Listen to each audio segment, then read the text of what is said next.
We are running out of sand. That sounds insane. There are massive deserts all around the world that are just full of sand. 27.7% of the Earth's crust is just silicon, a key component of silica sand. The problem is that not all sand is created equal, and we use a lot of it. Over 50 billion tons of sand and gravel are used globally every year in paving and construction, but also in windows, screens, silicon chips, and photovoltaic cells. And this massive sand demand has been going on for a long time. A 2014 UN report estimated that sand was 85% of all material mined globally by weight. Sand is formed by the gradual erosion of rocks into smaller and smaller grains. This is a process that takes thousands of years, making sand a renewable resource only in a very technical sense. Plus, that sand has different properties depending on how it was created. Concrete typically uses water-weathered sand because the resulting grains are rough and angular,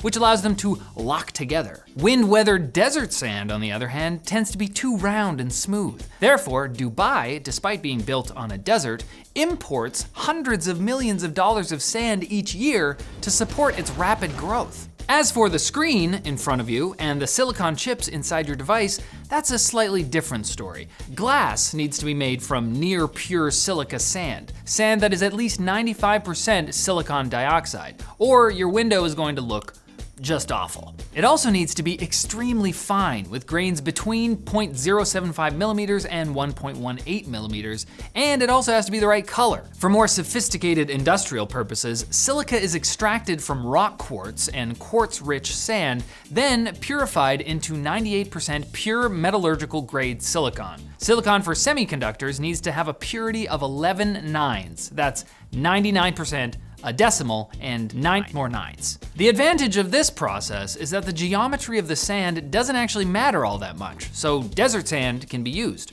That being said, natural sources of sand vary a lot in terms of composition, and easily accessible quartz-rich sand sources are still a limited resource. The global demand for sand is so intense that the industry has attracted attention from organized crime. And you know the situation is getting serious when a bunch of gangsters roll up and steal a beach.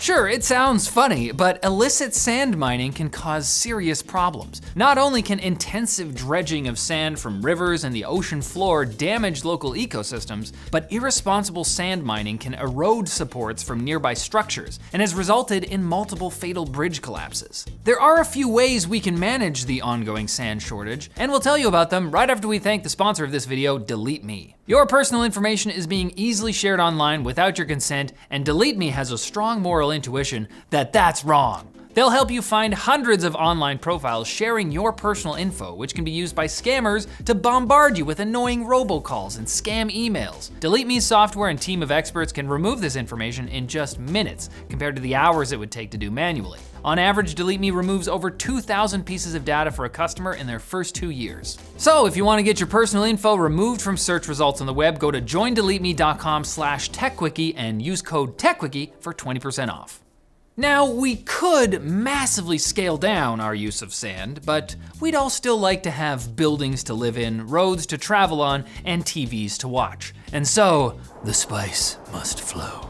There are other options though. We might be able to reduce the amount of sand we use by shifting to other sources of aggregate and silica like crushed rock, demolition material, and ore sand, a byproduct of the mining industry. Some have even suggested replacing sand with used pyrolyzed coffee grounds, which research has shown can even result in 30% stronger concrete in the right proportions. We also need to reuse what we've already extracted as much as we can. The bright side is that many processed forms of sand are basically infinitely recyclable. Around 80% of asphalt used in American roads is already recycled back into new asphalt. And glass can be broken down, tumbled, and turned back into sand. However, many forms of processed sand, such as rubber-like silicone polymers, can only be downcycled a limited number of times due to physical constraints, or they may be too contaminated to safely and economically recycle at scale with current technology. We also need to push for longer-lasting, repairable digital devices, because even the very cheap ones are made from materials that are ultimately limited. Life's a beach, and then you die. But first, you finished this video. Nice job. Hey, thanks for watching. Like the video if you liked it, dislike it if you disliked it. Check out our other videos, we have many, and feel free to comment with video suggestions down in the description, or in the comments. I need to go subscribe.